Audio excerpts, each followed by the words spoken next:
Hello again. Welcome to another episode of Leading from Alignment with our good friend, coach, mentor, John Opalewski. How are you today, John? Hey Jim, I'm doing well. It's nice hanging out with you today and just talking about life and leadership together. It's Yeah. fun.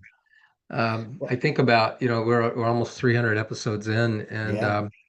and I love doing these for leaders, for pastors, and their staffs, and it's so much fun.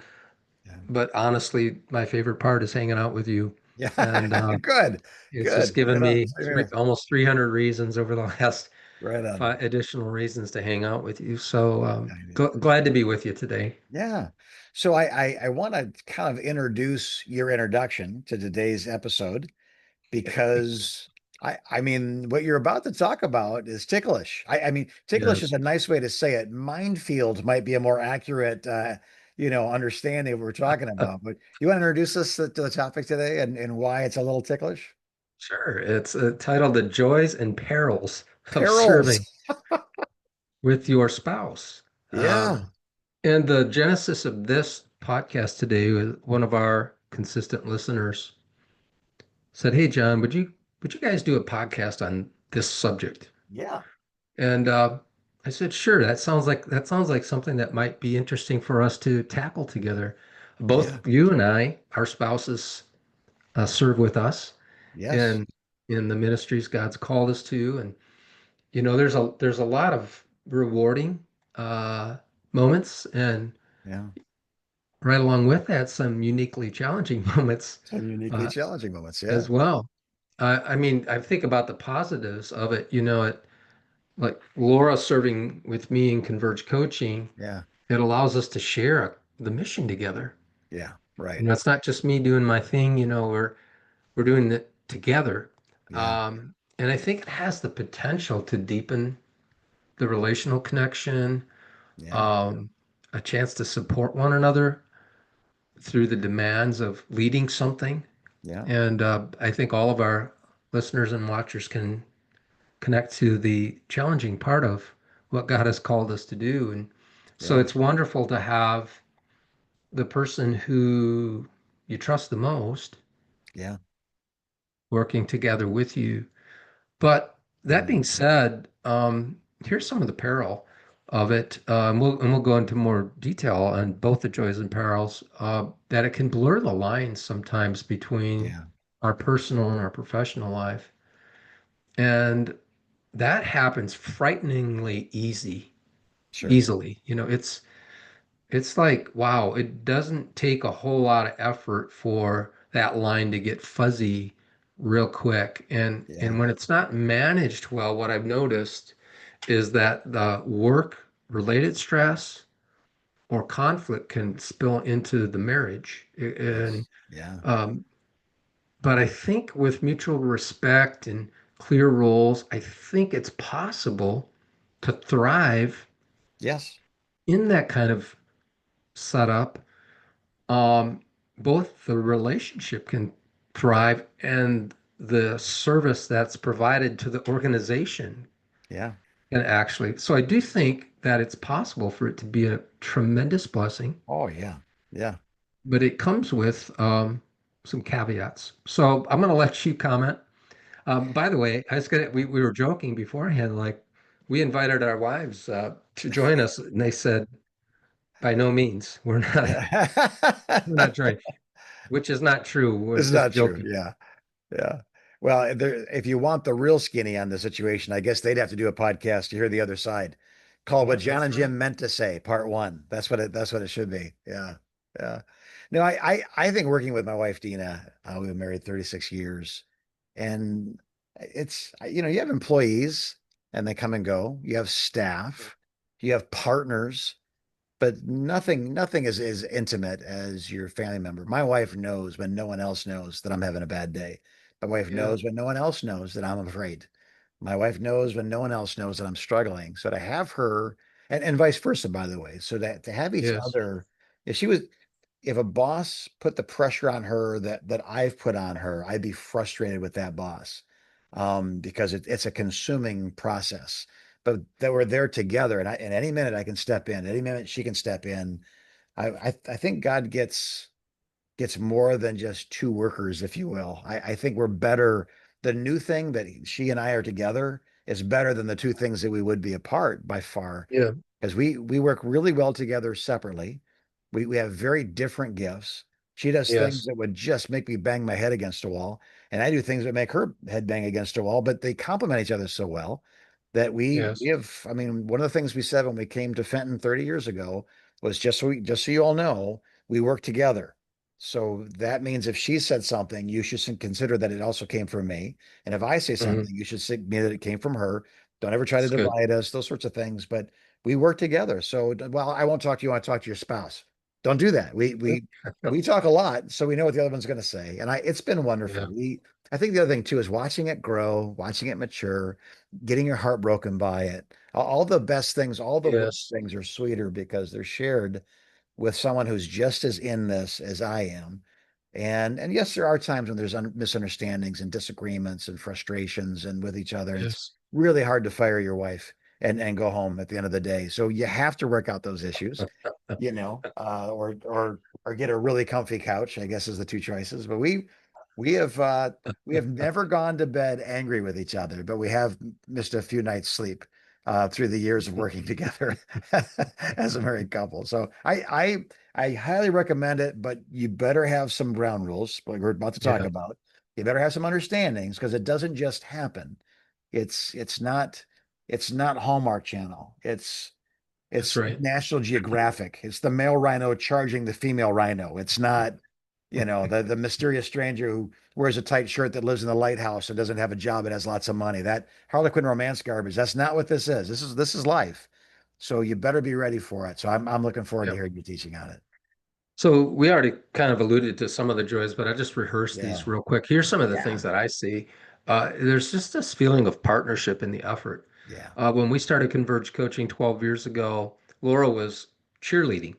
Yeah. But she wasn't serving in any official capacity. And sometimes it felt like we were two ships passing in the night to some degree. Yeah. Yeah. And and working together has helped us um, just feel like it's our thing, Yeah.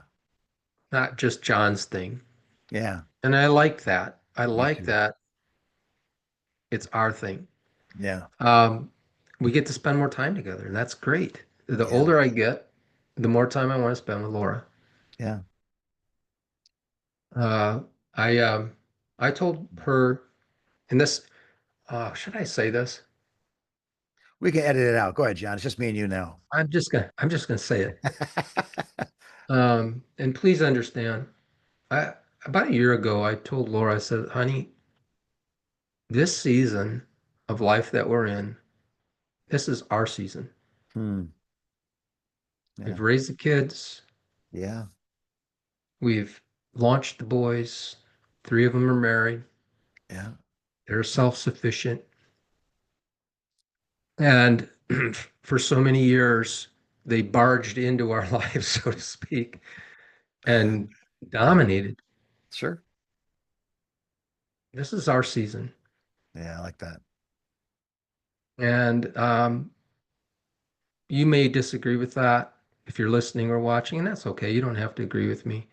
But Yeah. there's just this sense in me, Jim, that we are each other's priority Yeah. That's good. in this season of life. And I like that. That brings me joy. Yeah. And so working together is a way to do some of that. Yeah. We get to spend more time together. Here's one of the joys of working with your spouse, and it's trust. Yeah. Right. I want y'all to know something. Nobody has my back more than Laura. Right. Right. I know she will Mm. do me no harm. Yeah. She will do Converge coaching no harm. Yeah.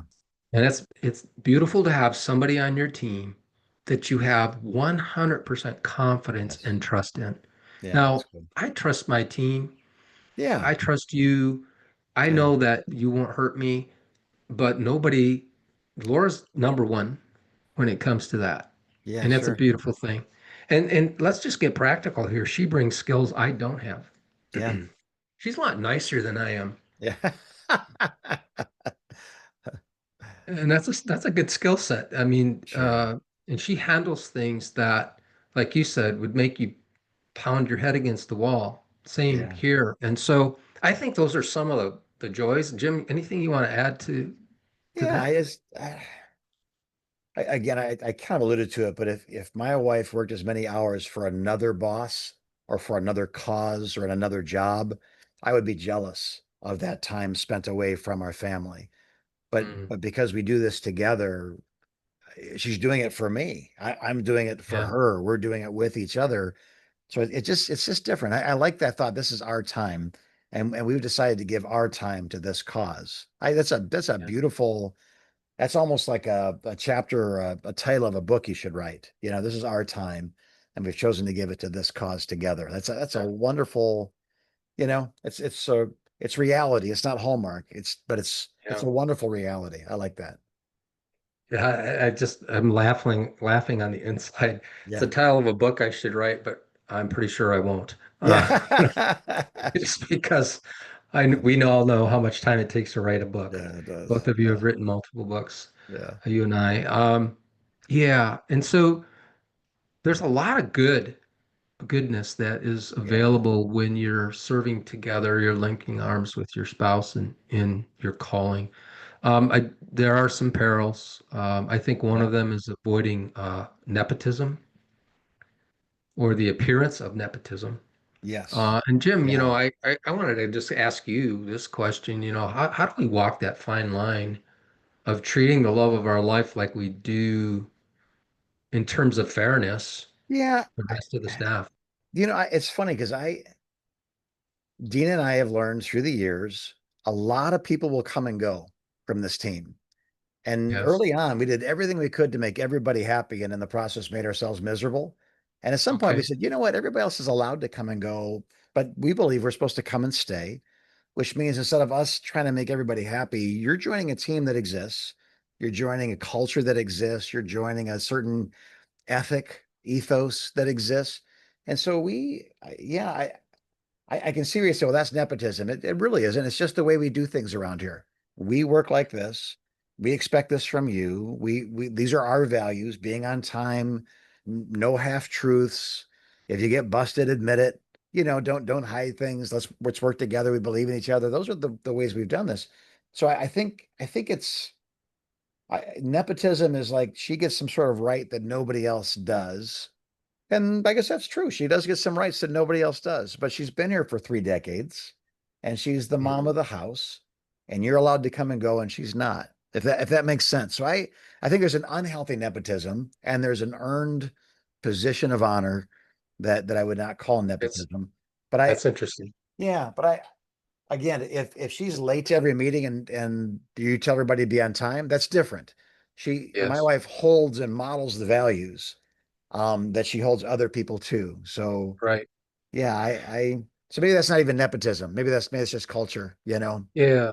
And I heard a pastor that I respect deeply say this that if I have a family member on my team and um, they're not performing, we're going to have a discussion about that, Yeah, like I would with absolutely. anybody else. Or Absolutely. try if they, God forbid, they're taking advantage of the relationship with the senior pastor, the lead Yeah, pastor, because in that somehow they aren't held to a certain standard of work and that's a problem. in Yeah. character. Yeah. I think that's an issue. I think we have Yeah. seen in certain ministries where the family members get away with things that the rest of the team would be disciplined or Yeah. fired for. Yeah. And this is where I think, you can get into trouble like within 30 seconds. If you start Yeah. going down that path, you're in deep Yeah. trouble. Yeah. And Um, you're creating a monster too, with children or any family. If this is the standard, but it doesn't apply if your last name is Wiegand, you're creating a monster. Right? No one will right. want to work in that atmosphere. But if your last name is Wiegand and you set the pace for this, that's a great atmosphere. That's right. Yeah. 100% right. Here's another peril, and I think that's just managing conflict. Yeah, I know this, that tension at work can spill over into our personal life. sure can. Um, Yeah. and we can be arguing about a work issue at 9 o'clock at night. Uh, Yes. I Yeah. do believe, well, I'm going to leave this next thought for a minute, but the opposite is true. Tension at home can spill over into our work. Yeah. And so learning how to articulate what's going on, what Yeah. you're feeling um, when you disagree about something, or sometimes I wonder, Jim, and again, I don't know how transparent I should be, but I ask myself this time, would I talk to anybody else on my team Mm, this way? right. Yeah. That's a good rule of thumb. Yeah. Yeah. And if the answer is no, then okay, I'm I'm that's a peril, right? Yeah. And it works in reverse. Yeah. Would you talk to anybody else on our team the way you just talked to me about Yeah. this? Yeah. So I do think there's this management of that. Yeah. And I haven't read any material on this really. I'm sure there's some out there, Yeah. but I think that's where it gets a little like a little dangerous or a little perilous. Would you agree with that, Jim? Yeah. No, the more secure we feel, the less filters we use. Mm, So people that are closest to us will often get the worst of us because we feel safe to just be.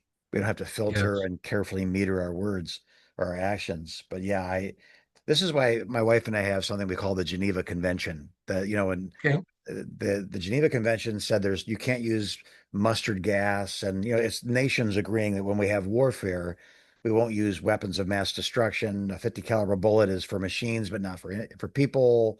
Those sorts of things. So they agreed that we're going to fight. We're going to have wars. We recognize that wars been since Genesis. It's going to be until Revelation. But we need to decide a civilized way to destroy each other in combat. And so we just said the same thing in our marriage. Like, what are the rules? When there is a conflict, what are the rules? There's no mustard gas allowed. There's no words of mass destruction. There's, Right. my wife needs time to process. I don't. I don't know what I'm thinking until I hear myself say it, you know? So you can see there's going to be a problem. So she has the right then to invoke, I need 30 minutes apart from you, because if you force me to say something right now, it'll come out ugly. It'll be a weapon of mass Yep. destruction. So we decided the way that when we do have differences, these are our rules of engagement. This is what we're allowed to do. This is what we're not allowed to Yeah. do. And we're allowed to remind each other in a moment, hey, you're not allowed to do that. Remember, why don't you take half an hour? Or Jim, I get half an hour. You can't. I've asked for Yeah. the half hour. You need to stop talking now. Let me process this. But we'll come right back to this. And instead of me going, it's like you're hanging up the phone on me, like you're just being Yeah. rude. That's the way I took it when we first got married. She said, "You want to see rude? Keep pushing me, Jack, and I'll show you rude." 'Cause that's what's on the tip of my tongue. So we learned how to have warfare, Yeah. if you will, without nuclear bombs and Yeah. gas. It's like a code of conduct almost Yeah, that you've developed this code of conduct, and yeah, here's how we're going to manage. yeah, Uh, and I like that idea, that sometimes you might need 30 minutes to just yeah, go to the neutral corner, so to yeah, speak, and give some space yeah, for that. That's really, really good. Here's another peril, and that's actually punching out from work. You yeah, know, I find that that is a mm, really challenging piece of this is yeah, that um, when are we done talking about work? yeah. Good. I I think that's I think that's extraordinarily important. You should dig down on that a little bit more, because that compartmentalizing so it isn't one thing, it's two things. I think that's Right. huge and important. Yeah. So I think we've done a fairly good job of helping our team understand that unless you're dying or bleeding, Yeah. and you send me an email at 6 or 7 o'clock at night, it's not getting Yeah. attended to until the next day Yeah. because I have already pivoted away. Right. And And you probably don't want to see a response from me at 7 or 8 o'clock at night. I mean, I'm pretty sure Yeah. you don't, Yeah. because it'll be something like, "Why are you emailing me at 7 o'clock at night?" Yeah. Um, but with Laura, I find that sometimes we forget that, Hmm. and it's 9 o'clock, and we start talking about work. Yeah. Well, not good for somebody who wrestles to get 6 to 7 hours of sleep a night to start talking Yeah. about work at 9 o'clock at night. Right. Right. And so, what I've done, and I think she's done the same thing, is say, hey, we need to punt Yeah. until tomorrow. This, what we're talking Yeah. about, is not an emergency. It's Right. not life-threatening. It's logistical, it's tactical. Even if it was strategic, Yeah. it just needs to wait. Now, Yeah. here's the Yeah. challenge that I've, and I don't know if you run into this too, Jim. Sometimes Laura says, well, during the day, I don't feel like I have time to talk to you about some of this stuff. Yeah. Yeah. So how would you respond to that? Like, and I don't know if you've run into that. Like, hey, I Yeah. haven't had time to sit with you and talk for days. Like, this is Right. my first shot at you, 9 o'clock Yeah. at I think night. there's a regular meeting. Uh, and if it's an hour every morning, if it's an hour once a week, but there's some expectation of, I don't feel like I have time to talk to you, but I know that Wednesday at 2 o'clock we will talk. So I put it on a list. So they're not waiting 3 weeks or the right moment or the wrong moment to be in a conversation, but there's some expectation of a time that is set on a regular basis where we can discuss things that we don't have time to talk otherwise. And then lists are formed and conversations are natural. But I think a That's lot of people good. do this. Like if you have kids in athletics, you've got to have a weekly meeting Yeah, because everybody's got to be someplace else at a different time, and you got to get the grandparents involved. And we understand that. But when it comes to this, I think we schedule our work better than we do our life. But we're talking about our work life, our yeah. life work. You have to schedule it. So my wife and I have a regularly established meeting so that I I don't like have to that. bring it up at 9 o'clock at night. She doesn't have to bring it up at 9 o'clock because at 9 o'clock tomorrow morning, we have an hour set aside to discuss the week ahead, the challenges that are there, the problems that exist. Do you want me to get Yeah, I like engaged with that a that? lot. Do you want me to stay out of that? Are you just informing me? Are you invoking me? These are the questions we ask. Are you telling me this because you need me to solve the problem, or am I your friend right now that you just need to share this burden with? Things like that. So again, this takes years, but understanding that at 10 o'clock at night, I'm so frustrated about this. Well, neither one of us are going to sleep that night. And if we do, it'll be bad dreams about hitting that person with a stick, or whatever it is. So it's learning through pain what not to do. You'll figure out what to do in time, and that regularly scheduled, expected time, and honoring that. Like, well, that's a maybe. We don't honor that because I have other things going on. Like, you need to honor that. And if you just sit Yeah, there and hold each other's hand for an hour, that's fine. Go for a walk. But you got to figure out that there's foundational relationships that build the rest of everything we do. yeah, And if your spouse is involved in the ministry, the business, whatever it is, that is a foundational relationship. So there is no meeting other than your meeting with God that is more important than that meeting, in mm, my opinion. yeah. I like that. That's a good rhythm. I Yeah. think that's a wonderful thought, idea, practice. I think we already alluded to this, Peril, but I'll just say it real quick here, a lack of proper boundaries. I Yeah. think that familiarity can breed um, a lack of self-control. Yeah. And we alluded to that. So how do we navigate the joys and the perils? Here's a couple of thoughts I have, and then just love to hear your thought on it, Jim. I think celebrating wins together is really important. Yeah. So I So like good. to share with Laura, hey, this Yeah. is what happened, and we've been waiting for this thing to come through, and here it's come through, and that's so cool. And Yeah. it's when Laura she helps on in the back office type work, which would, if I had to do that now, I literally would lose my mind. Yeah. Um, so when she's figured something out, a better way to do something, a smoother way of it, that's Yeah. a win for her. It's a win for us. We celebrate those together. I think it's important to pause and celebrate when something good happens. Yeah. I like Uh, that. Together, obviously setting boundaries would be another idea. And here's what I mean by that. Who does what? Yeah. Who leads what? Yes. When does work stop? And when does work start? Yeah. Um, and we're working on syncing our schedules better. Good. My workday starts before hers almost all the time. Yeah. And so we've been working on that, like making sure that we're close enough on starting times that, um, she's not working till 10 o'clock at night when I've already kind of checked out for the last Right. 3 hours. So Yeah. uh, I think, again, honoring each other's gifts. She's great at some things. She's got an attention to detail about certain things that I don't, Yeah. and it's a very important part of the organization. And Yeah. I'm glad she has an eye for detail there. And then I think when we do have poor communication, it's important to acknowledge and to work through that together. Um, it's so it's there's a lot of joy, I think, in working with your spouse, working with Yes. family. I think there is definitely some danger to it, and some people are like, man, I don't know. I'm feeling a little like I'm not sure if this is a good idea for us. Or Yeah. maybe you're listening and you are working with your spouse and you're bumping into some of these things. Yeah. Hopefully today is just a like uber practical thought around how do we do this in a way that's just good and Yeah.